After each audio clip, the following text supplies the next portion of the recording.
Hello, listeners, and welcome to the Downright Upright Show. This podcast is the place to go to hear out loud and proud what Minnesotans are thinking.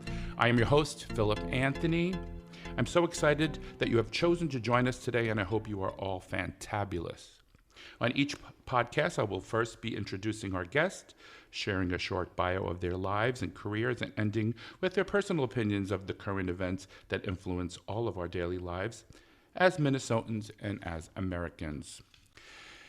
My special guest on today's podcast is Sue Ann Rawlins, an English as a second language teacher, a podcaster whose current podcast is called A Toast to Work, and who also had a podcast originally called Twitter Travels for Pete, on which I was one of her guests, actually. And of course, she's an author who wrote the book Traveling the Trail for Pete, Finding Belonging in a Political Campaign. And I just want to read a little bio about Sue before we begin questions. So, Sue Ann Rawlins loves meeting new people. As an ESL teacher, she met hundreds of students from all over the world with social energy to spare. She also met many people online and formed friendships, often traveling to meet them in person, until the 2020 Democratic presidential primary. This hobby did not include meeting people working on a political campaign, but when she heard Mayor Pete Buttigieg speak about immigration issues from a community perspective, something near and dear to her heart, she was sold. She decided to do all she could to help this remarkable once-in-a-generation candidate win nomination. After getting her feet wet with Minnesota for Pete, being a podcast host was also fun. She continued doing episodes even after the campaign ended, first with a series of Pete Rules of the Road and then a series on transportation issues once Pete became the Secretary of Transportation. All 28 episodes of the Twitter Travels for Pete podcast are still live and can be found on various platforms. And we can do the link later at the end of the show. I'll give the listeners the link. And Sue Ann continues to support the issues advocated by Pete in the campaign through the Win the Era Action Fund. She has a home with her Team Pete community, especially on Twitter, and she travels to meet those kindred spirits in person. Sue Ann lives in Minneapolis with her husband, adult son, and dog Jojo. Okay, so welcome, Sue Ann. How are you today? Thank you, Philip. I'm great. Thank you so much for coming today. We'd like to start with our first question. I'm very fascinated by your life because you actually went down the same avenues I did early in life, so I'd like to go into that. So we both were ESL teachers. I know. English as a second language, for those out there who don't know what that acronym stands for. But you, however, did it much longer than me. Right. I just retired after 21 years. And by just retired means last week. Really? Oh, that's true. Yes. Yeah. But I'm always going to be an ESL teacher, so I'll just tag on retired in front of my title. In the heart. Yeah, you're always retired. Yeah. Mm-hmm. How does it feel, by the way, to be retired? Well, I'll know in September when I don't go back to school, because right now it's kind of similar when I'm done for the summer. Yeah. Right. But when I see the school buses, I'm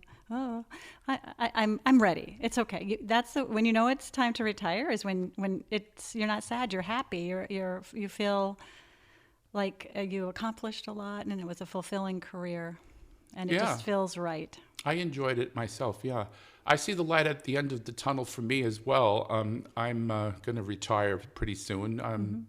I see it. I love my job, but I'm getting up there, so I kind of want to enjoy traveling and doing the things that you do when you get older. Mm-hmm. Anyway, so how long were you an ESL instructor? 21 years, and it was my midlife career change. I was home with kids, and I found out about it through an acquaintance that I didn't even know it was a career. I didn't know what was going on really in that end of education, and I found out about a program at Hamline University, which then was a post-baccalaureate program. So if you had a bachelor's degree already, it would be 2 years to get you the education credits you need and everything to get your license. Because in Minnesota, to teach adult basic ed, so basically I was teaching adult basic ed ESL. You do need a teaching license. And at the time, I thought I was going to teach in K-12, but I've only worked one job. I had one job for 21 years. So you only have taught adults, basically? Yes. Okay. But I had to do my student teaching for both. So I was prepared my licensure. Right. I just renewed my license, so I still have a license for K-12 ESL in Minnesota. Well, I hope you have the best retirement ever. Oh, I know. But you know what? Our careers really have an impact on us, and they are part of our personality and our soul. We are a changed person from having done that. And same for you. So even though we retire, it's inside of us, and that all those years of experience. And because I used to think, I'm just working part-time, blah, blah, blah. But then I realized, wow, part-time it's changed who I am. Yeah.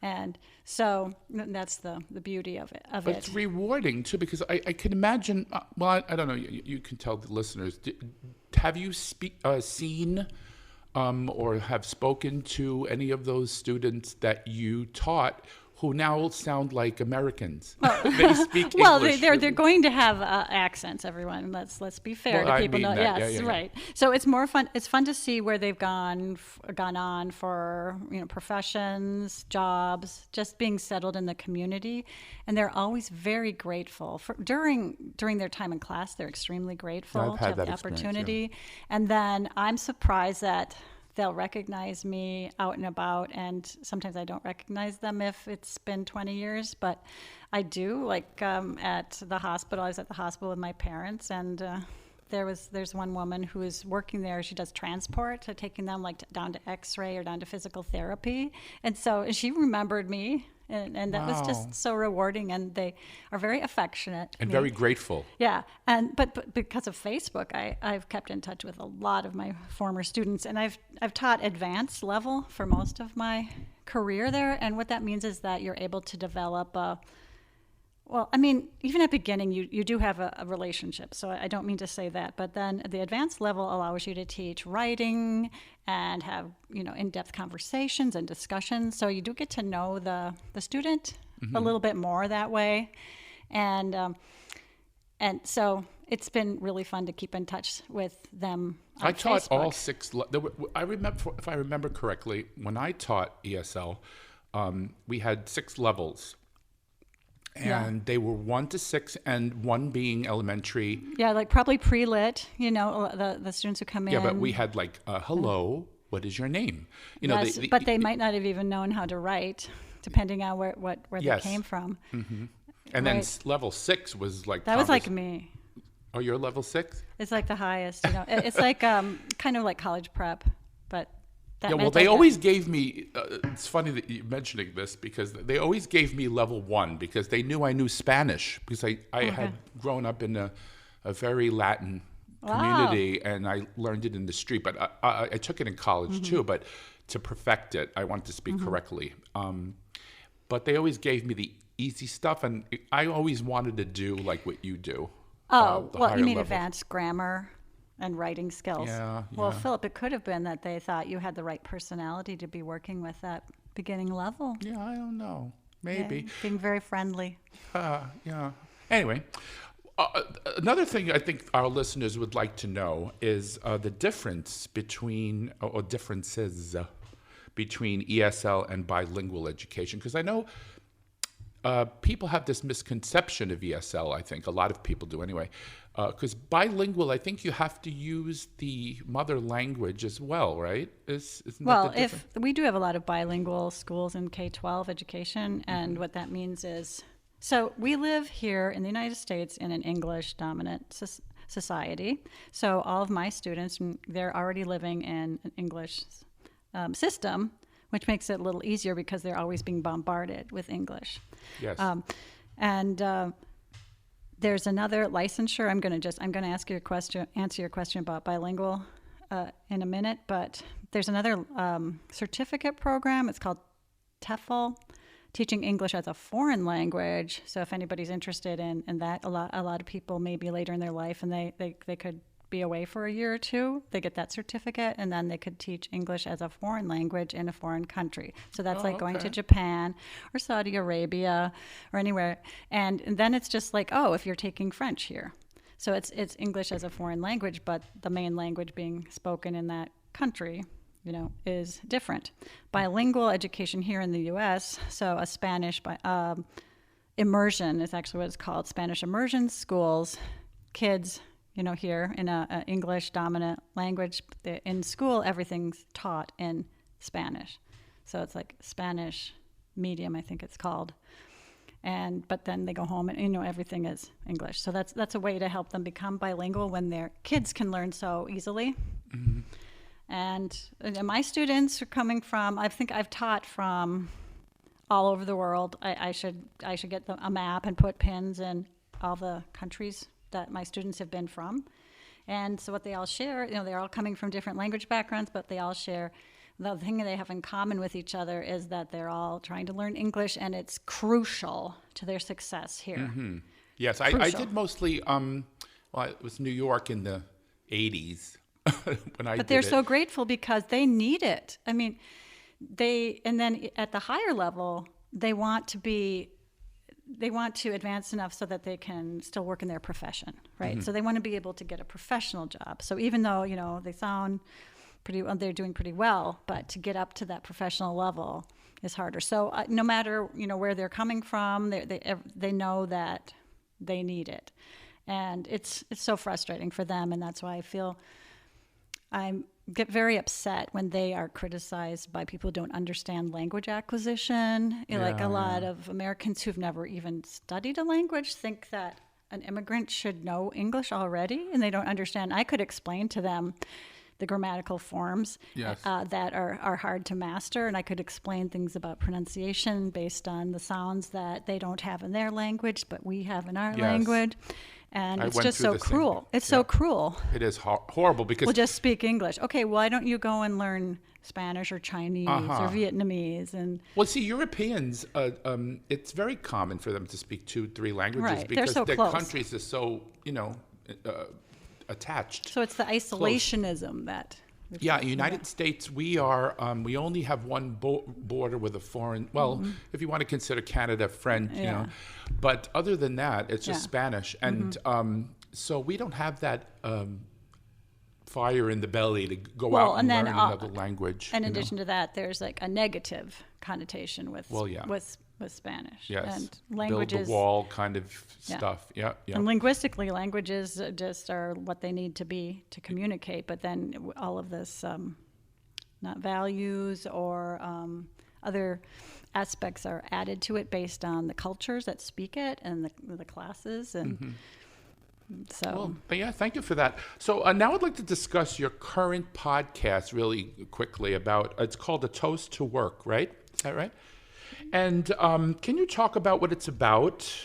And I was a guest on that podcast. That was so fun. A lot of fun. Yes. Can you tell a listeners? A toast as into not putting toast in the toaster, but you can see on my little album cover, it's 2 champagne glasses, like making a toast to work, a celebration of joy in the workplace. So it's conversations with amazing people in unusual jobs. How can our listeners it's on all the platforms. If they just want to search A Toast to Work, it should come up. Oh, really? It's on Spotify and iTunes and Google Play.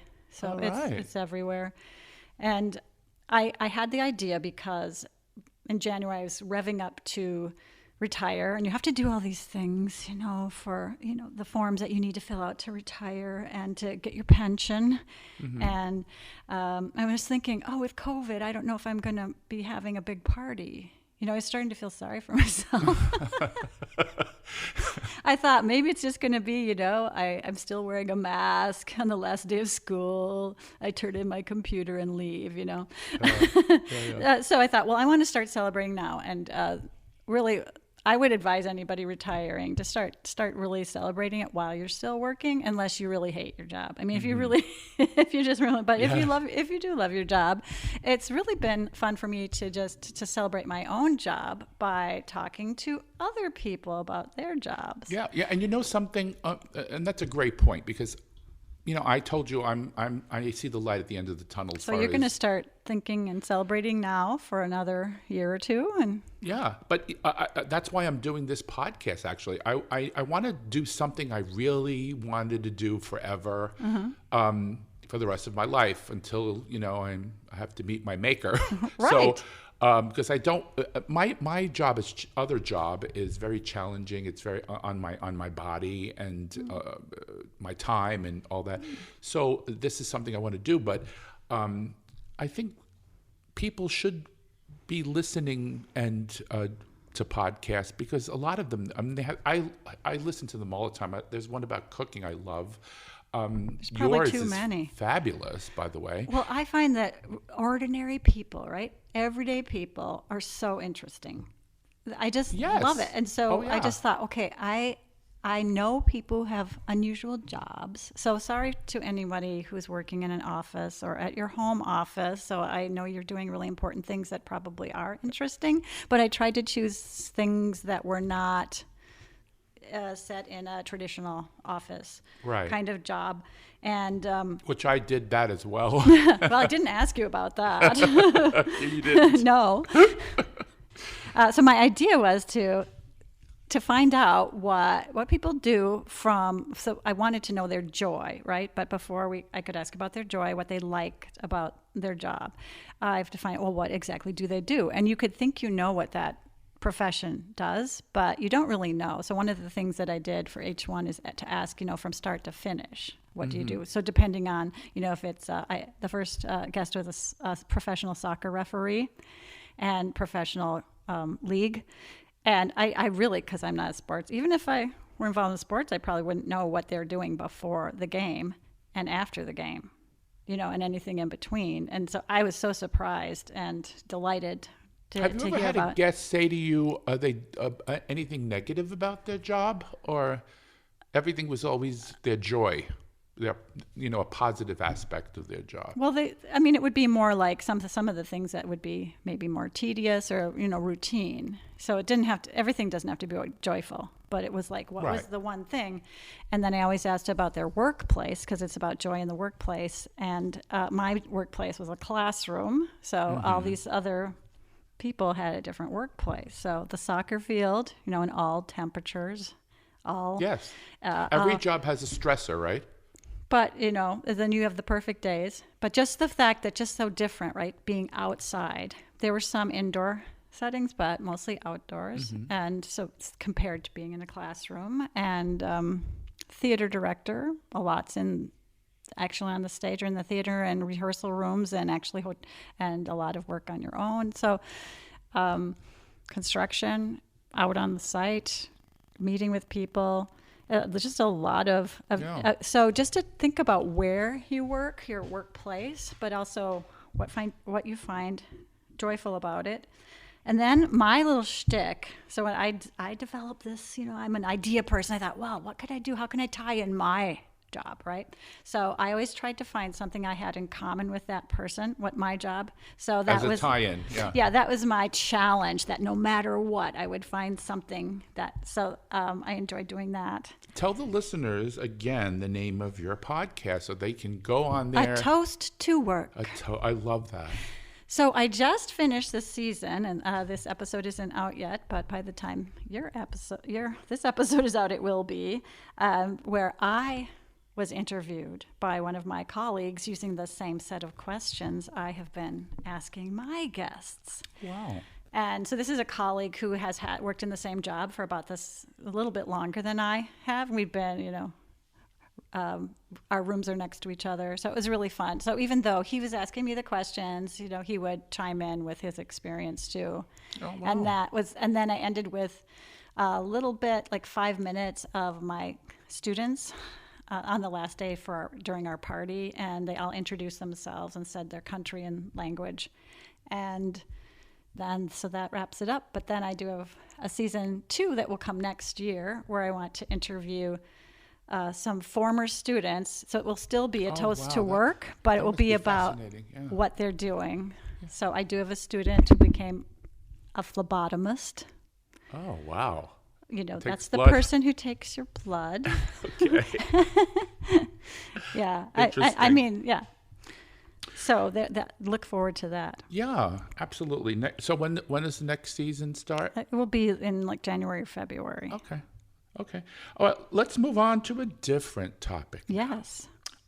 Pete Buttigieg. Yes. I saw her face just light up. You guys can't see her face because this is an audio, non-visual podcast. Right. But her face just lit up when I said that name. How did your support for our current Secretary of Transportation, I love to say that, he's the Secretary of Transportation, come about? How did... So the first moment... The first moment, yeah. Everybody knows. So anyone who is not familiar with...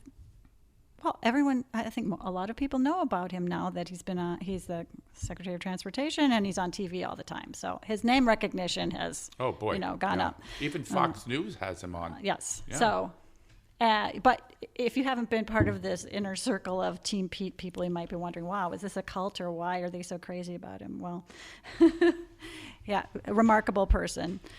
As you read in my bio, but it wasn't really very clear at the time in the bio. It's not really laid out what I liked about him the very first time I heard him speak, and it is tied to my profession. During the Trump years, so anti-immigrant, as you know, and that travel ban. I mean, I had students in my class who were really afraid when he was the day after election. I'm sorry to hear that. They were really fearful after Trump was elected. So to see that, with real people, right? I mean, yeah. Oh boy. So, and the anti-immigrant sentiment that was really being almost, celebrated on the right. So anyway, Pete was doing the town hall on CNN, and it was March 2019. I just caught part of it, and he was asked something about immigration, and he said, immigrants are part of our community. We have to take care of our communities.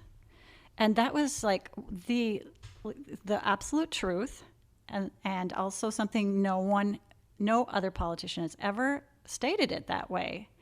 Okay, and just the amount of, and coming from a mayor, of course, he realizes and knew firsthand about that is true, right? I mean, it's ridiculous to think they're in the community, right? I mean, they're already in the community, and actually, we need them.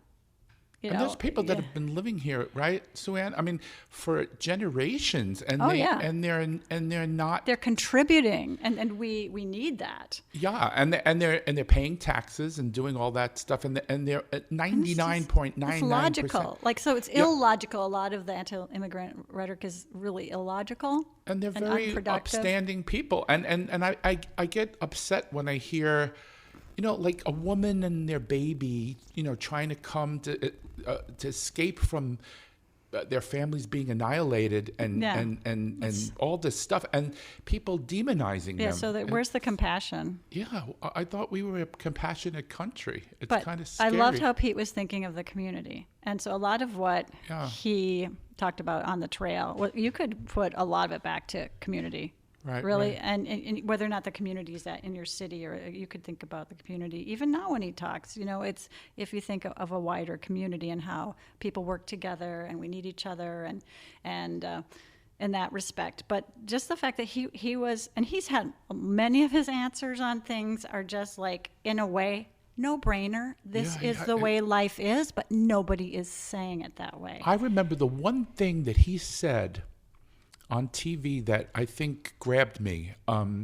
He was talking about, they asked him about abortion. Mm-hmm. Did you remember that one? Yeah. I think it was Fox News, Chris Wallace. Yes, I'm not that sure. Town hall. That was. Yeah, was it? Okay, because you're really up on this. No, because it's gotten it's gone viral. It went viral. Yeah. Mm-hmm. Why do you think it's okay for a woman to be able to have an abortion later, a later term abortion? And he turned around and he says, by that point, a woman would have planned the baby. She picked out the baby's clothes. Do you remember this? Yeah. oh my God, I wanted to cry when I heard this. I mean, the man is just amazing.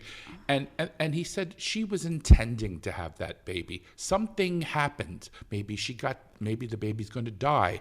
Maybe the doctor says, if you have this baby, you could die. I mean, there could be a myriad of things that, which is privacy. Again, it's a privacy issue between the woman and her doctor. So why are we as a government going to tell this woman that she can't do that? You know, and what is your opinion about that? So I loved how he created the scenario that everybody could understand. I mean, he can boil down really complex.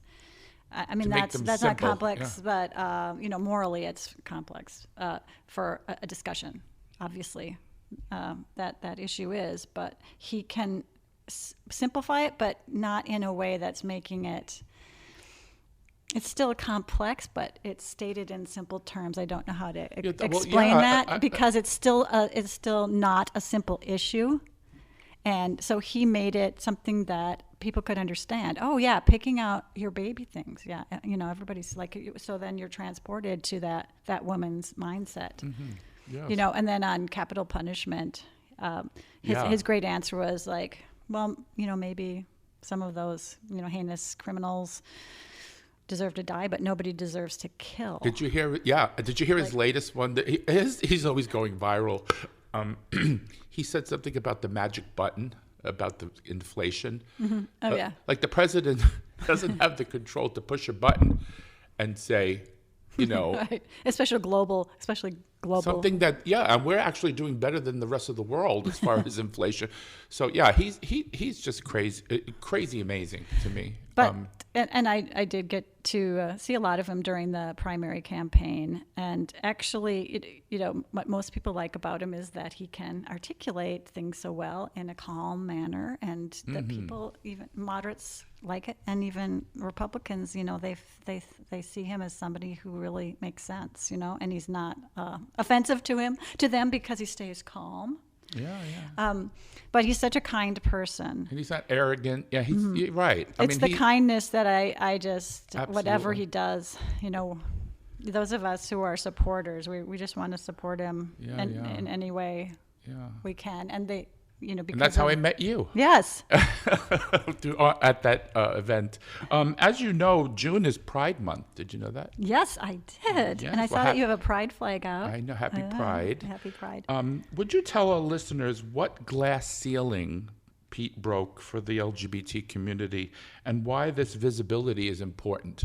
Oh, it's so important, and I can only speak as an ally. Right. But I have heard a lot of my LGBTQ friends have stated it in such a way that I did not realize how important it was for them. I could only think, it must be important for them, but to see how it's really can't believe that it even happened. So first of all, when he was running as primary candidate with a husband. Oh my it was God, so funny. I'm sorry, but I always have to think of a protester, quote unquote, who said, "Mayor Pete is a man with a husband." That's sign. We kind of joke about it now, because it's like, what? Mayor Pete is a man with a husband. I'm a man with a husband. I know. It's like so it's a big they were deal. just like making this. That was their homophobic protest sign during the campaign they. But we just thought, okay, that'd be a little. Yes, that's true. That's a fact. When you see yourself, the thing is, I remember when President Obama was elected. I had friends here of all different races and creeds and everything. We're sitting and watching the election coverage and everything. And the minute I feel like I want to cry right now. When he was announced as the president of the United States, I see there I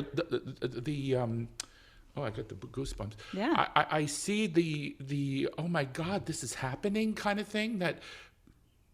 I didn't think America was ready for this, and that's what I see happening with Pete. Yes. I see that people are maybe finally getting to a point where they don't care what a person is. They care what they stand for. Does that make sense? Yes. And then one of the things that he said in the past about whether or not he's married or if he's bringing a husband or a spouse to an event, that it's just like, oh, you're bringing your spouse. It's not like you're gay and you have,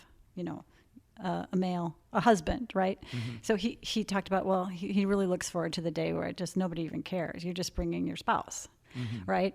And the same thing, like, well, who cares as he's the Secretary of Transportation? I think it's getting to the point, I don't know what, I don't want to make assumptions, especially as an ally, not really understanding that there's still a lot of homophobia out there.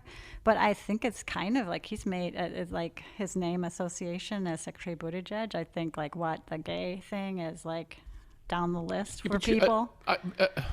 What do you think?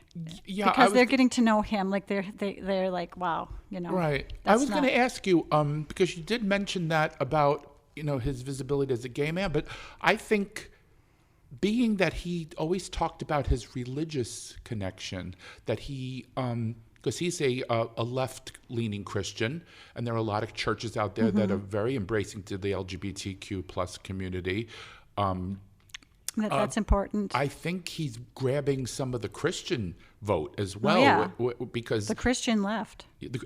That's the way. That's huge. The word. Yeah, the Christian left. Yeah. And because people always think when they think of religion, they think of these out there kind of people. Mm-hmm. These like And he's able to articulate parts of Christianity where like welcoming the stranger and all the things meaning that of like Christianity, the poor, helping the poor, right? So he's able to yes, absolutely to pull that together.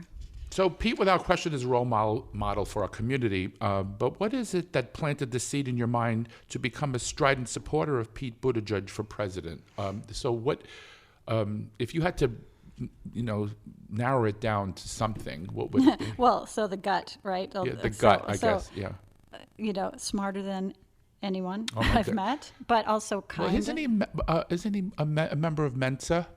I don't know if he is actually. I'm sure he could be. I mean, because he seems like he's from like another planet, or let's just say more highly evolved. But the thing is, if he just had that superior intellect, well, I've seen other people who have superior intellect, but the thing is they don't have, let's say the EQ, okay, emotional intelligence. Right. So he's got really high emotional intelligence, like he really understands people.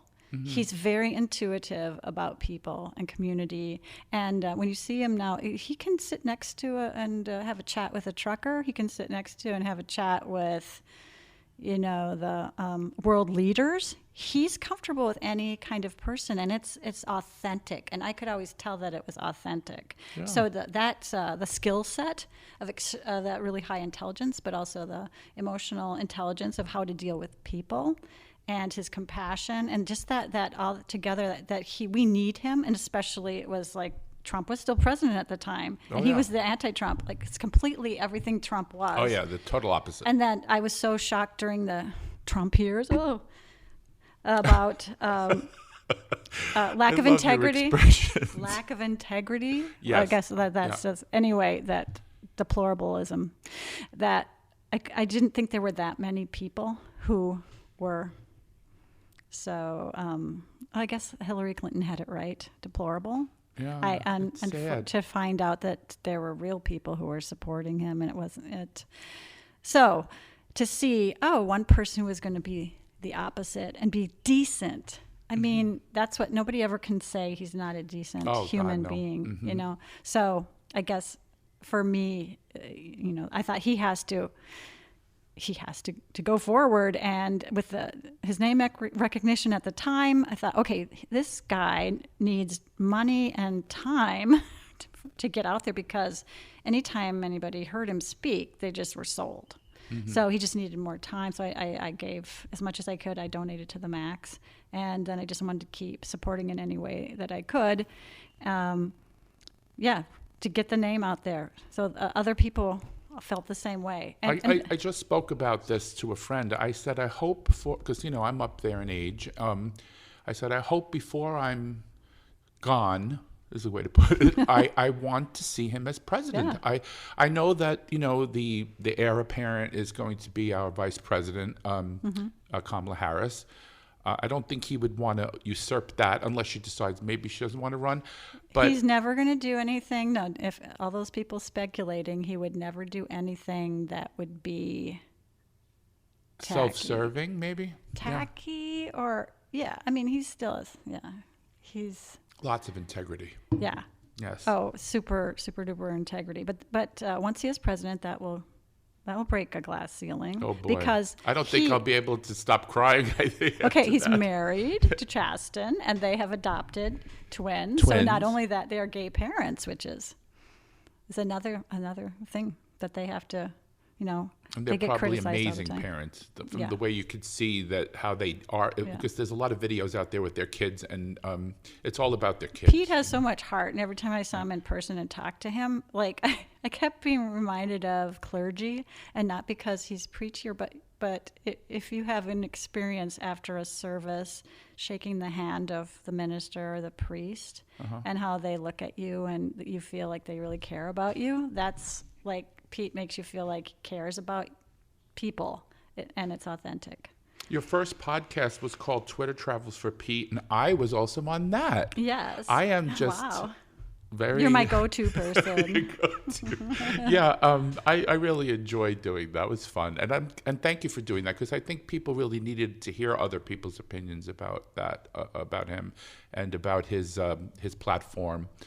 And you put it out there, so thank you for that. Right. Well, I wanted to help the campaign. I thought, how can I use my skills? I'm an extrovert who loves to meet people, and I was already meeting people and traveling.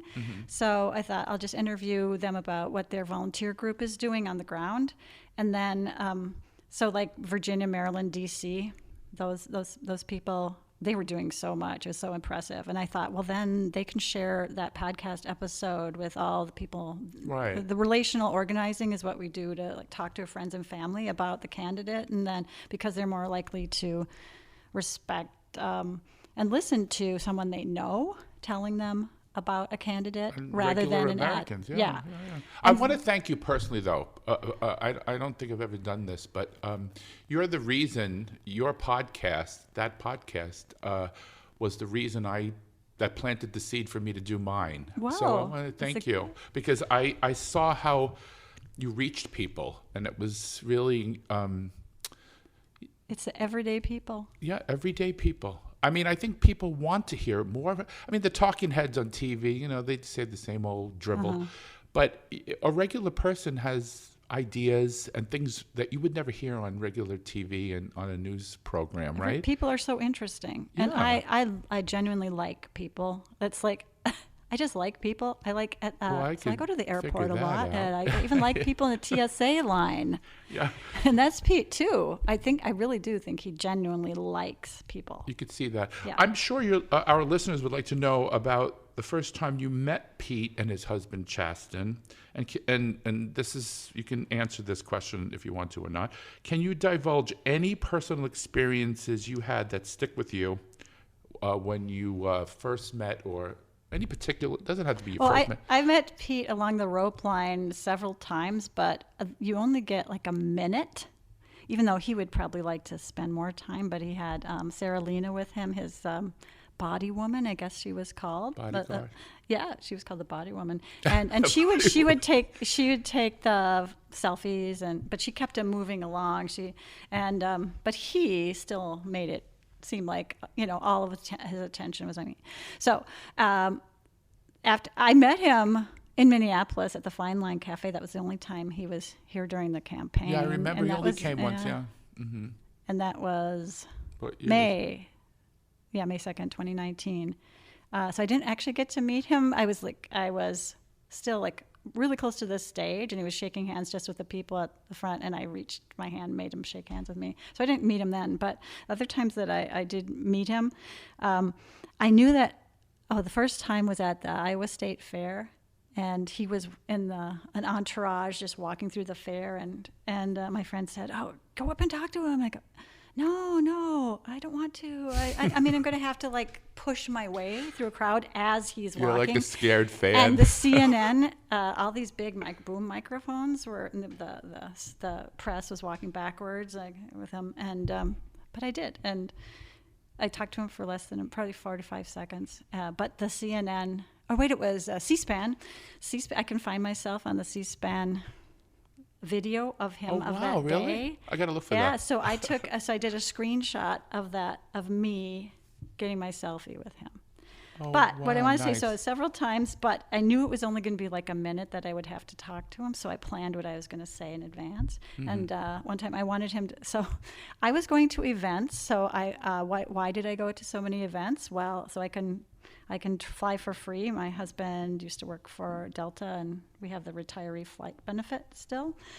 So I could go to South Bend. I could go to wherever events were. And why was I? Was I just like being a super fan or whatever? Or was I being obsessive? Well, I suppose you could say that, but in my mind, I wanted to show support. So for political candidates, if they have a big crowd, this looks good. So sometimes, you just want to go and add to the numbers, or you want to go so you can tell people, hey, I heard him speak. And so all that relational organizing, I say, I have met him. He's the real deal. Mm-hmm. So, then who can contradict that, right? So I wanted him to sign his book, Shortest Way Home. So I thought, okay. Which is the first of two. And Trust is more. Shortest Way Home is his memoir, is his biography, basically. Right. So I thought, I'm not going to do the selfie because that's not enough time. I want to do the book, and but somebody else happened to be taking pictures of the crowd and got pictures of me, and she came up to me later and said, I got a good picture of you with Pete. But the other two times I planned what I was going to talk to him about. But it's a very, it's not a satisfying conversation in any way because it's too short, and I don't know if he recognized me. These candidates, they don't have a lot of time. No, they're always being pushed to go here or there, and their handlers are like, because I saw Beto O'Rourke here in during when he was running for president, because this is before You settled? I settled for Pete. Yeah. On one candidate. Because I liked Beto at the beginning. I kind of, I still like him. I think he's a great guy. And I hope he wins in the governorship in Texas, because we need to do something about these guns. My goodness. And he's the ones fighting against semi-automatics. And because these are weapons, if you brought them backward in time to the Vietnam War, that would have outgunned any soldier at that time. It's just a ridiculous. It is. It's an offensive weapon that nobody really needs. If you want to protect yourself, I have no problem with that. If you want to have a handgun in your house or whatever, But Beto was out there, fighting, to try to get some control on the amount of guns. Well, anyway. You saw him in Minneapolis? Or? Yeah, I have pictures of him. Okay. Well, but did you feel like you were being rushed along the rope line? Oh, my God. Yeah. That's where I got that first impression when you were talking about Pete, because I saw it firsthand, because Beto had a line going out. He was in Lakeville, down here in this end of the neck of the woods. That's a way to show support, is to attend. Yes. And everybody got a few seconds, and then the lady would be like, okay, next, Yeah. And I said, the first question I asked him was, I heard you spoke Spanish, and I said, he said, por supuesto. He said, and we had a little banter in Spanish, and then he put his arm around me. He said, you want to take a picture? And I was like, yeah. He was so nice. So please text us. If anybody from Texas that hears this, please go out and vote for Beto. Gosh. Yeah, absolutely. But one of the time when I told Pete about my podcast, Twitter Travels for Pete, and I wanted to make sure he knew about it, although I knew people in the campaign knew about it, but I wanted to be able to tell him directly. And anyway, he laughed at the title because that tickled him because of the alliteration, Twitter Travels for Pete. So he just said, and then I wanted to tell him about a particular episode that was a little different than the others. A woman who had considered ending her life, but drove herself to the hospital and checked herself in instead. And she really credited the Team Pete community for helping her out and being supportive of her. And I wanted him to know that. I wanted to know that he was indirectly part of her. It's a wonderful story. So, yeah. And I don't know if he ever had a chance to listen to that episode, but I went to that event hoping to talk to him, and I knew that I would have like a minute to talk to him. So, you have to get right to the point. I know a lot of people are really shy when they, first meet somebody who's, really famous, and you'll be like, la la la la la la la la. It's like, okay, you just need to know. Any of you, if you're in a rope line, you don't have much time, and just get right to the point. And so I was, he knew about my podcast, and that made me happy. And I hope he listened to it. Traveling secretary. Great. Yeah. And then he knew that I did the transportation series too. I know because, I'm just assuming because people close to him knew about it and the rules of the road. So, he's a busy person even during in between his, when he suspended his campaign and then it was locked down for COVID, but he was writing Trust and then he was campaigning for Biden. So I hope he's listened to at least one episode. I know I interviewed his chief of staff at South Bend, Laura O'Sullivan, and that was for my Rules of the Road series. And I hope that he listened to that because, she was working with him so closely. Like, I'm sure he'd be curious to know, like, oh, what did she say about my time as mayor? Well, we both agree, though, I'm sure, that this man has an amazing future. I mean, he's only, I think he just turned 40. Am I right? Yeah. And so, we have a president that's going to be 80. He's got other half of his life to be president or something important in our. Right now he says he wants to be of use. He wants to do something that is going to be helpful. And I'm hoping that does happen because he's just amazing. Anyway, so now we've come to the part of the show I like to call the shift. I think I mentioned this to you before we started. Yes. Where I shift the questioning away from your career and into a discussion of your opinions on current events. Are you okay with that? Yes. First of all, always ask the listeners, the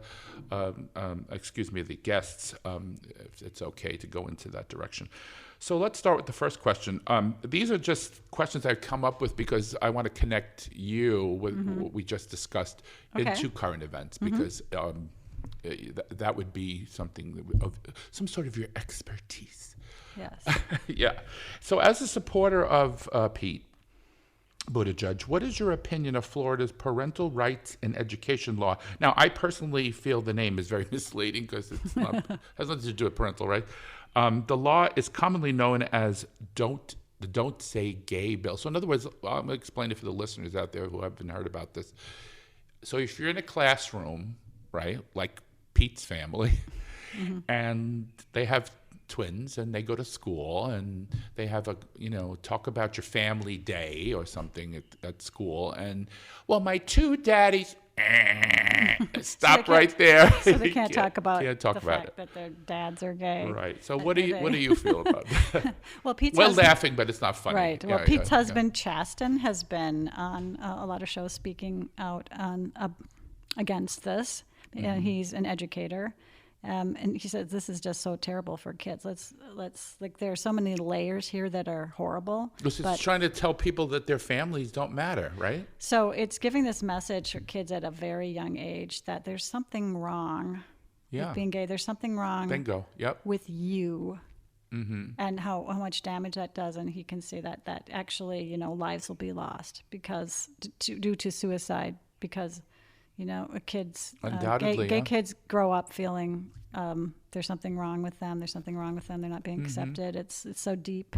And if it starts at that young age, and it's so insulting, so it's horrible for the kids, So if the kids happen to be stray and they have gay parents, that's also affecting that's like attacking their family structure, and that's them. Yeah, that's part of who they are. Yeah, and being then I went through the 70s with this extreme homophobia. I contemplated many. I don't want to say suicide, but I wanted to hurt myself a few times. I didn't like myself. I said, God, what's wrong with me? Because I was brought up Catholic. and you get that guilt. That's horrible. And I could just imagine, a kid being told, your family, we can't talk about your family. Your family is not.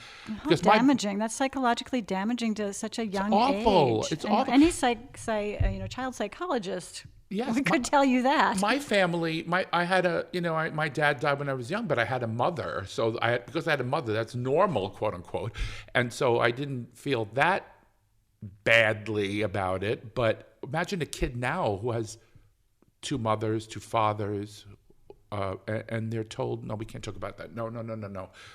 We can't. And what's the best way to draw attention to something with kids is to tell you can't talk about something. Yes, or like banning books. bingo. So that makes me want to buy it get it even more. Yeah, my last guest, we talked about banning books because he's an author like you are. Mm-hmm. And imagine if they said, well, we can't.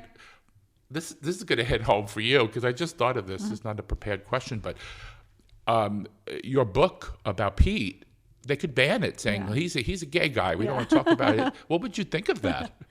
Well, I think they're so ridiculous. Some of it's just like really so anti-intellectual. Yeah. And the thing about education, though, there's a wider issue, and it's that they're trying to, as Pete said, well, they don't have any answers for the real problems, the right of how to fix things. So they're just like, showing cruelty or putting, shifting attention elsewhere.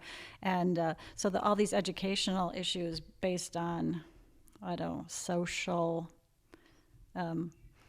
issues, I don't know. Whether or not like somebody's gay, but that's not the only one. What about the voting rights for African Americans? Right, all of that. They're preventing them from access to the ballot.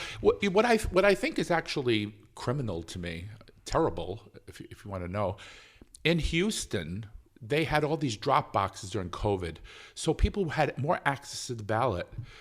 Now they lowered the amount of drop boxes. They had, I think it's down to one or something. Yeah, it was in, so in, obvious. in a city that so has obvious. Millions of people, but if you go to the outskirts, to the rural area, these people, never have to stand in a line. They don't have to ever worry about not being able to vote. And they have more access to voting than a person who lives in a city. It's really obvious. Come on. What's happening. Yeah. But I wanted to as Judge Judy once said, though, Sue Ann, this is funny. She said, don't pee on my leg and tell me it's raining. Because they're trying trying to tell you this is not happening. No, we're not doing that to African. It's audacious. Yeah, really. It's terrible. Yeah. It's terrible. The thing about education, of just that the parents' rights, that's called the Parental Right Bill, and that's really so misleading. There's already been a problem with in education with the helicopter parents coming in and saying that you need to do this with my child, but the fact that they don't respect educators, that's very disturbing to me as well. That people who have spent a career of studying, pedagogy and all things education related. It's a profession. There are other people involved. It's not just teachers. There are curriculum writers. There are these people with really advanced degrees, and they know what they're talking about. And then you have a parent who has no background in education at all. And then they make a big deal about, well, you have to teach my child this way. So what's that really about? I mean, it's just a way for the right to get people all fired up for their issues. Well, they've done that historically. I mean, you remember the Willie Horton ads during the 90s about, they're letting black people out of the jail and they're killing your people, and scare tactics, unfortunately, sometimes they work, yes. Sue Ann, and that's the fear. Yes, but it's not based on anything that was really going wrong. It's like a solution looking for a problem, right? Yeah, that's how they've had to deal it. And if they didn't have Fox News, they wouldn't have been able to accomplish it. You read my mind. Fox News is putting out as we speak that teachers are grooming, quote unquote, your children to be gay. We don't have time. So, Ann, you can't be groomed. It's either you are or you're not. I mean, it's just like me trying to groom you to be Italian. You're not. I will tell you something, and I don't know if there's ever going to be a local version of Fox. I know that on radio there is. Yeah. But So I do know people who watch Fox, and so they're totally sold on the propaganda. Of course. Then, so they're local Minnesotans, but then Correct. for Minnesota politics, they're not getting any of the propaganda because they're not listening to AM radio. And so they're more reasonable. So that's like, I have to keep reminding myself, thank God. I mean, this is somebody who is a Governor Walz supporter, but was a Trump supporter. It's like, to me, this does not make any sense at all. Is that common, you think? No, I think this is like the separation, like the Fox News propaganda and just believing everything they're telling you, but it's at the national level. So I'm just saying, like, thank God it's just national and it's not local. Because a moderate person they're going to, they just look, Governor Walz, it seems like a moderate to this person, and they're not upset about anything. So, but I know if this person were listening to some of that right-wing radio locally, then it would be a different thing. Yeah, but that's a good point. But I hope that people can divorce the Fox propaganda from reality. That's my big, what I wrestle with in my brain is, if you watch consistent Fox, because, I watch Fox every so often, I'll admit it to you, because I'd like to see what the other side is thinking, but I can see right through them, though. You know what I mean? Yeah, well, some of it's insidious because they just plant, like, seeds. The thing that they've been talking about, Biden being senile or, stuttering, they've done that, like they slip it in wherever they can so that they are creating the narrative that's constant. So they kind of start or, throw it in that's really seems slightly But the benign. Grooming thing, when I heard that as a gay person. That's like a talking point that somebody's saying, hey, we need to make sure we're getting this talking point out there. Right, but It's horrible. I guess what shook me was here I am as a gay man my whole life trying to fight it because, I said when I was younger, I should say. Yeah, right. I don't want people to hate me. Yeah, of course I want not. to be loved. I want people to treat me like a human being. So I would fight it and not, go out with a guy or go out with a girl, or I would do things that were not would not jar anybody, or make anybody say ooh, And here I have Fox News saying that it's possible, because I couldn't turn straight. You tried. I tried. Yeah. But now they're trying to sell these people saying that your children could be groomed to turn gay by being taught that in school, just being taught about it in school. Isn't that sickening to you? I mean, I don't get They don't really understand. Oh my obviously. goodness! And they might not understand what groomed means either. Well, that's what groomed means, doesn't it? When I groom somebody to be something, you're trying to get them to do it, kind of thing. I don't know. Anyway, as a woman, let's go to a different subject now. As a woman, this is something I think I know what you're going to say. What is your opinion about the leaked Supreme Court opinion that will overturn, they're saying will overturn Roe v. Wade? Now, you're a woman. Now, pretend that you are of childbearing. That stage of my life is over. And I don't know what kind of decision I would make personally. So do you have nieces and nephews or children that are young? But as a woman, it's like, really somebody's going to just tell me like that it's illegal. But I probably wouldn't want to do it anyway. But the point is, I think of it from a societal, wider, like stepping back. I feel that women are going to choose abortion, or they're gonna choose the coat hanger or whatever. Oh my goodness! I remember that too. I mean, we do have statistics to show I think that was helpful when Roe v. Wade was passed, to show that. So wealthy women, they can go and get a safe abortion. They'll get it somewhere. anyway, right? So if you care about, every person here in the United States, so I mean, there were statistics to show, mortality and injury. Well, that's why that. Yeah. So that's primarily why I'm pro-choice, because I feel it's going to happen, and it needs to be safe and controlled and absolutely and legal. Absolutely. But don't you, the original decision, Roe v. Wade, by the Supreme Court, you know why they decided the way they did? Because it was a privacy issue. They so said, now it's not privacy Now anymore. it's not privacy anymore? Now all of a sudden the government can come in and tell you, isn't that a slippery slope? Now now they're telling you can't do this. Next thing they'll tell you can't do that, or you can't do this. Or Right. And do we want that? Do we want the government, for example, to say to me, Philip, you can't be married to a man. That's not right. I don't think that you should be married to a man because society is going to be adversely affected by that. I mean, whatever that means. But yet they don't want anybody to on the right to interfere with their privacy issues of being business owners. What about having a gun? Yeah. I mean, it's really you can. That's my issue. That's a privacy issue. That's my gun. But you can't. Right. You got to. I have a privacy issue with your gun. Yeah. Anyway. But I mean, it's really pretty scary because usually it's settled law is not brought up again. So that's what's really especially disturbing. Are there any laws you would, speaking of guns, that you would like to see passed to protect little children? Because if we can't protect little children in this country, what? I don't know. We a semi-automatic or the AR-15 type rifle. I don't understand why that should be allowed in any way. I don't see a purpose for that. Me neither. Because the survival rate weapon. and the survival rate is really low if you get hit with one of those. I mean, how can they patch you up? I mean, that's why. Did you hear? This is. I can't. I have no words really.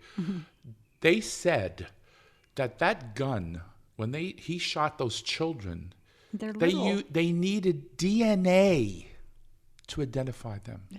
Think about this, people.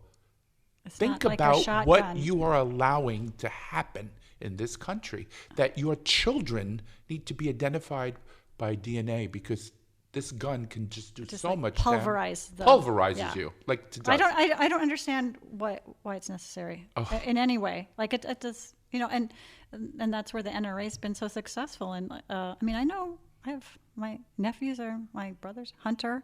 I'm not opposed to that. Why you don't need my father-in-law. You don't need an AR-15 to be a hunter.